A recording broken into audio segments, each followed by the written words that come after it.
Unites.com, redefining Bollywood. ये जिंदल साहब जो हैं, जो कि मेंबर ऑफ पार्लियामेंट रह चुके हैं, सुप्रीम कोर्ट में लड़े। और पहले ये था कि राष्ट्रीय ध्वज जो है वो केवल जो ऑफिशियल ऑफिसेज हैं वहाँ पर ही फहराया जाएगा, लेकिन अब ऐसा हो गया है उनके द्वारा कि अब कोई भी राष्ट्रीय ध्वज जो है वो अपने घर पर लहरा सकता है। और मैं चाहूँगा कि अपने द्वारा और पर्सन के द्वारा ये बात पूरे देशवासियों तक पहुँचे कि वो अपने घरों में राष्ट्रीय ध्वज फहराएं। उसके कुछ नियम हैं। हमारी जो आज़ादी की खुशी हम मनाते हैं, हम सब लोग मिलके जब भी मौका मिलता है, और आज हमको ये मौका मिला कि सिर्फ खुशी की बात ना हो, हमारे देश में कोई भी ऐसी दुखद घटना हुई हो जैसे उत्तराखंड में हुई है या कहीं पर भी एक नेचर्स फ्यूरी है जो कभी भी किसी के साथ भी हो सकती है।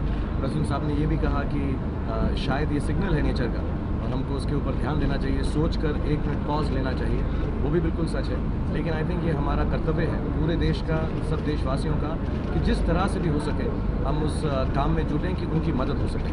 आज स्टार टीवी के माध्यम से, मीडिया के माध्यम से, आप लोगों के माध्यम से, एक्टर्स, सारी फिल्म इंडस्ट्री के माध्यम से एक अवेयरनेस है एंड एक कलेक्शन ड्राइव है कि जो लोग हैं जो अभी भी काम कर रहे हैं, हम लोग शायद वहाँ पे जाके काम नहीं कर सकते, सब मसरूफ़ हैं, कुछ कर रहे हैं, लेकिन अपने अपने तरीके से छोटा मोटा बड़ा जो बन पड़े हमें करना चाहिए, क्योंकि एक्चुअल आज़ादी का मतलब वही है कि हम अपने देश की सिर्फ खुशी के वक्त नहीं, दुखी वक्त भी एक साथ जुट कर आगे बढ़ते हैं। 45 वर्ष रहा हूँ फिल्म इंडस्ट्री में, और जब जब देश में दुर्घटना हुई है, भारतीय फिल्म इंडस्ट्री ने एक बहुत ही प्रबल और प्रथम कार्य किया है इस वक्त। हम पूरे मुंबई शहर में निकले हैं, बसों पे निकले हैं, चंदा इकट्ठा किया है, और मैं मुंबई शहर के लोगों को नमस्कार करता हूँ कि उन्होंने इतनी उदारता दिखाई है जब जब हम लोग सड़क पे निकले, चाहे वो धन से हो, चाहे वो मटेरियल से हो, उन्होंने हमेशा हमारी सहायता की। और आज भी मैं यही दरख्वास्त करूँगा अपने देशवासियों से,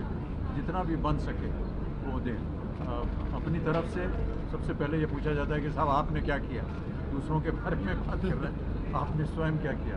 तो देखिए, एक तो मेंबर्स ऑफ पार्लियामेंट कोटा होता है जो कि हर मेंबर ऑफ पार्लियामेंट को दिया जाता है अपने क्षेत्र में काम करने के लिए।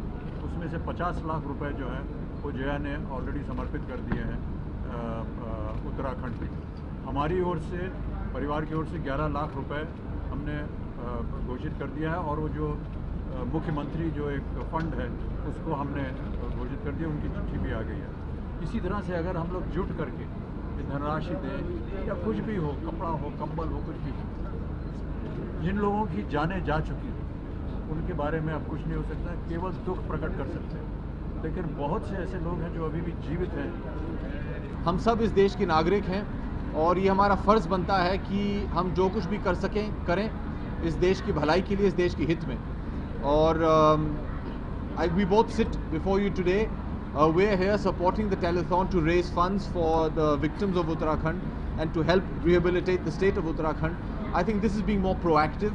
I'd like to see the nation's citizens be more proactive.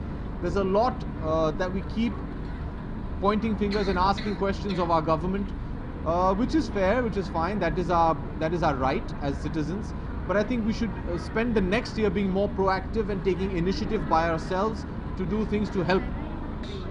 स्वतंत्रता दिवस पर जितने भी हमारे देशवासी हैं भारत के, सबको बधाई देता हूँ। Thank you for watching. Click on the subscribe button and stay tuned.